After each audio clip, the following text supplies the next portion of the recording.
जी, वाराणसी में अब जय विश्वनाथ के बाद अब जय जगन्नाथ की गूंज सुनाई देगी। दरअसल काशी के अति प्राचीन जगन्नाथ मंदिर के पुनर्निर्माण की जो आधारशिला है वो रख दी गई है और सबसे बड़ी बात यह है कि वाराणसी में काशी विश्वनाथ कॉरिडोर के बाद ये दूसरा कॉरिडोर बनने जा रहा है। तो निश्चित तौर पे जिस सनातन के सर्वोच्च काल यानी स्वर्णिम काल की बात की जाती है उसकी जो एक और झलक है वो वाराणसी में दिखाई पड़ेगी। हमारे साथ बातचीत के लिए मौजूद हैं जगन्नाथ ट्रस्ट के अध्यक्ष और पूर्व MLC विजय सिंह जी। सबसे पहले तो आपको बहुत बहुत बधाई और साधुवाद। कम से कम आपने सनातन के इस दौर में जिसको प्रधानमंत्री नरेंद्र मोदी और योगी आदित्यनाथ जी और ऊंचा ले जा रहे हैं, आपने उसमें समर्पण किया है।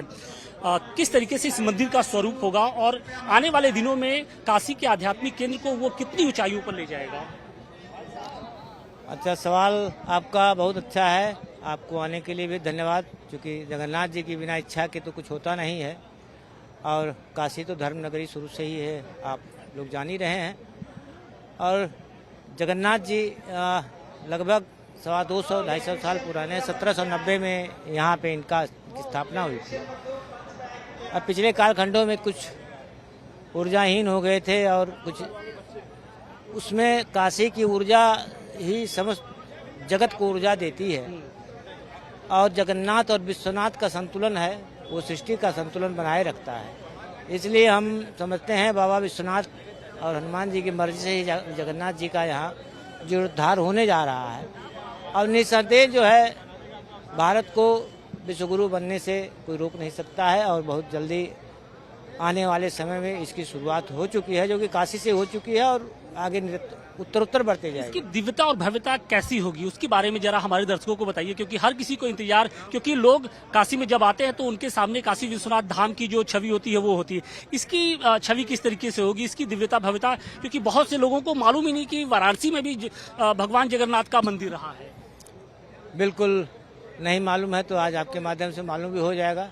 इतना बड़ा उत्सव श्रद्धालु आए अपने आप देख रहे हैं यहाँ और भव्यता और दिव्यता का पूरा ख्याल रखा जाएगा और हमारे न्यासियों की और कुछ यहाँ के तमाम गणमान्य व्यवसायी वर्ग, सम्मानित गण, सबकी कार्यकारिणी बनी है और सबका यही इच्छा है कि नहीं, जिस तरीके से राम मंदिर के तर्ज पे वहीं के पत्थरों से यहाँ भी बनाया जाए और हम लोगों की कल्पना है, संकल्प है और प्रभु पूरा करेंगे, ये मुझे विश्वास है। थोड़ी अड़चनें भी हैं, क्योंकि इस मंदिर के आसपास बहुत से लोग वासिंदे रहे हैं, उनको विस्थापित करने के लिए आप लोग की, आपके ट्रस्ट की ओर से क्या प्रयास किए जा रहे हैं? क्योंकि बहुत से लोग हमने देखा कि बीच में अपनी बातें रख रहे थे, उनको किस तरीके से आप लोगों ने संतुष्ट किया और किस तरीके से अब आगे की जो राह है उसको आप बनाते जा रहे हैं? बिल्कुल, देखिए यहाँ के जो कैंपस है, बाउंड्री है, उसमें जो निर्माण है उतना निर्माण हमें करना है और बहुत लोगों से आपसी सहमति बन गई है।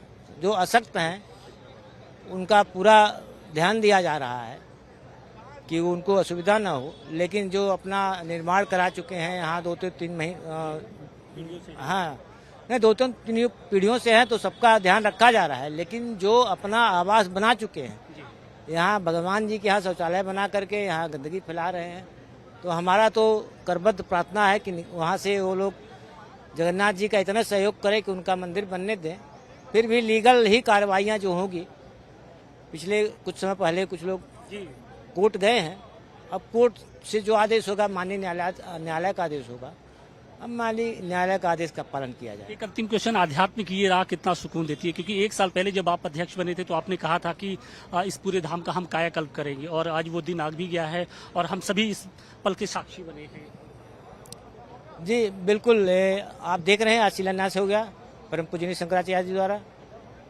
और बल के कई प्रकार होते हैं, जो भौतिक बल हैं तो जन बल है, धन बल है, बाहुबल है, मनोबल है, लेकिन सबसे बड़ा अध्यात्म बल है।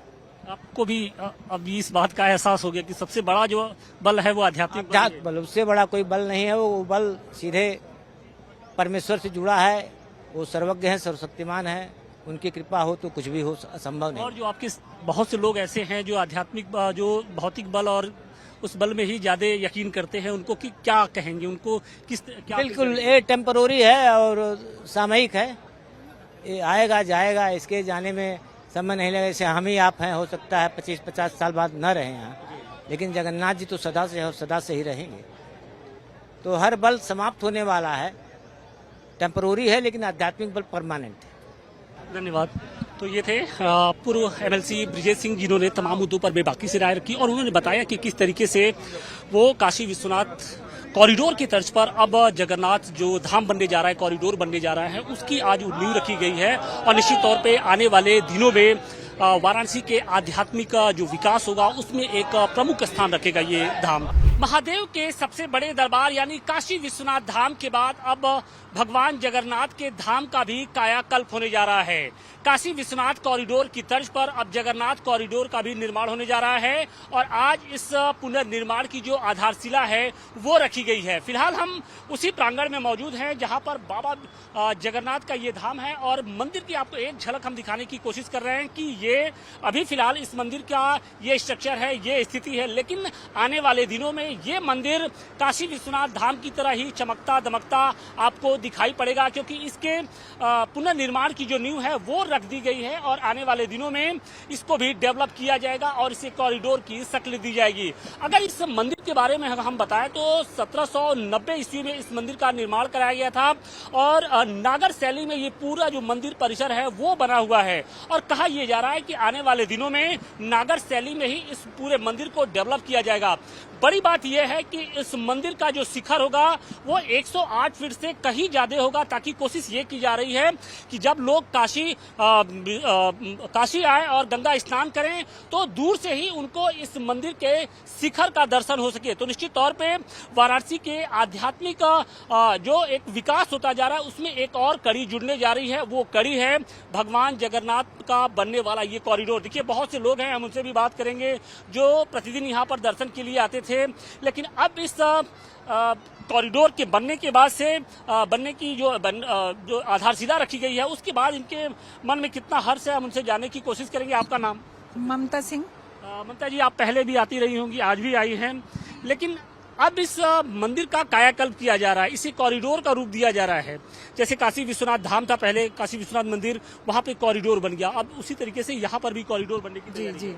जी बहुत खुशी हो रही है, दिल से खुशी हो रही है। जैसे कि लोगों का घर का नया शिलान्यास होता है तो लोग बोलते हैं कि हमारे पुराने घर से नया घर बन रहा है तो हमारी तरक्की हो रही है। ऐसे भगवान जगन्नाथ जी का ये बहुत ही मतलब पुराना मंदिर था और अब ये नया शिलान्यास हो रहा है तो हम लोग को दिल से खुशी हो रही है कि भगवान का मंदिर बन रहा है और बहुत ही मतलब ये लग रहा है कि काशी में एक बहुत ही खूबसूरत चीज हो रही है, जो कि हम लोग भी जगन्नाथ जी नहीं पहुंच पा रहे थे तो इसलिए यहाँ पे जगन्नाथ जी का पूरा दर्शन होगा और बहुत ही खुशी है मन में, बहुत ही खुशी है।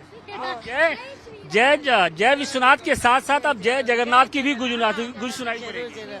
मैं प्रभा उपाध्याय, मैं पासी में रहती हूँ। मैं तो हमेशा आते रहती हूँ, गंगा स्नान करने जाती हूँ तो यहाँ भी दर्शन करती हूँ और हम लोगों को अब एहसास हो चुका है कि हम लोग 21वीं सदी से आगे जा रहे हैं कि मतलब ये जगन्नाथ मंदिर का नया निर्माण होते हुए हम लोग अपनी आंखों से देखेंगे और हमारे बच्चे भी देखेंगे और आने वाले समय में कहेंगे कि मैंने अपने आंखों से देखा है इस मंदिर को भव्य रूप। अच्छा, अभी भी आप इस मंदिर में आती होंगी, बहुत सारी चीजें होंगी, जीर्ण शीर्ण अवस्था में ये मंदिर था। कॉरिडोर का दूसरा पक्ष भी है कि बहुत से लोग हैं जो सीधे तौर पे प्रभावित होंगे और इनके विस्थापन के लिए क्या कुछ देखने को मिलता है, अब ये भी बेहद दिलचस्प होगा। लेकिन इन सब के बीच में जिस तरीके से इस कॉरिडोर का पुनर्निर्माण कराया जा रहा है, इस मंदिर का पुनर्निर्माण कराया जाए, उसमें कहीं ना कहीं जो काशी के जो भक्त हैं उनकी आंखें चमक उठी है। उनको ये लगता है कि अब उन्हें जगन्नाथ पुरी नहीं जाना पड़ेगा, बल्कि अब उन्हें भगवान जगन्नाथ के दर्शन यहीं पर होंगे और दिव्य और भव्य तरीके से। वाराणसी से मनीष दुबे के साथ आशुतोष सिंह, टाइम्स नाउ, नव भारत।